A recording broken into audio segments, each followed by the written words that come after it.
Mamaya lumipat dito, dumikit na dumikit siya. Yung mga tauhan ikaw. Bigyan ng bahay, mga bahay. Ito. Yung sabihan dyan, up and down Putang, pa. yun ang maganda pa rin. Dami ng binigyan na mga tauhan. Ano, Up and down pa raw. swerte ano. Tauhan dyan. Ano siya, Ang bait pag, pa naman, yung ina. Ang bait pa, nung Mercosina ito. Hukay dito. Binigyan ng driver, mamaya pasok ulit. Nakita ko, bigay ng kapit Skeplex. Saka yung kapatid, nakikipagpinto sa akin. kaya pagbibigyan mo na dito pa rin.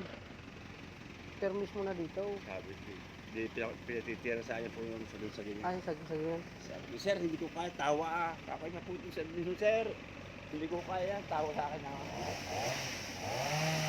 Matangkad Anong oras kaya pasok? Sabi ko, sir, anong oras ang kawas mo? 3, pag 7, 4.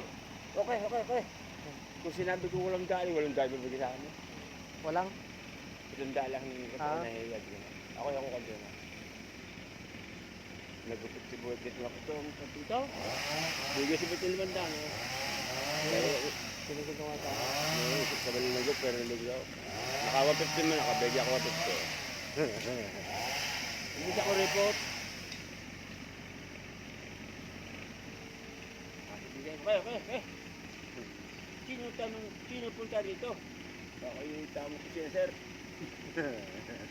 Ay, loko ni Katalim Linggo. Loko nga. Malakas yung mambitin. Walang gitpas yan eh.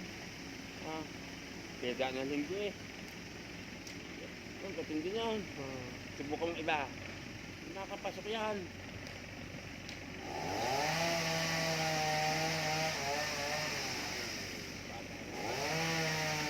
Eh di isan yung kay Doc na sinasabi na inayawan ni Doc. Binibigay siya naman kasi ayaw ko na. Papagod na ako. Nagkahatid po ko ng apo.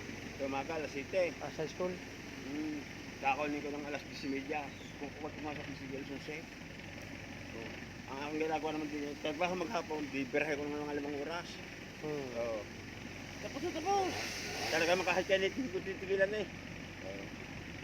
Linis naman na eh, kakay.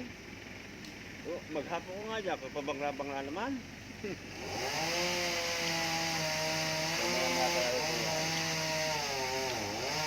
Ako punta ngayon pag Sabado.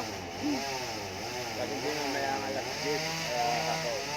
Maghapon na siya dito. Pamilya sila. Ay, nakadang nakapog yan. Pagod! Okay sir, mamahinga lang. Okay. Kanon, laking mama no. Taas. Maganda rin asawa.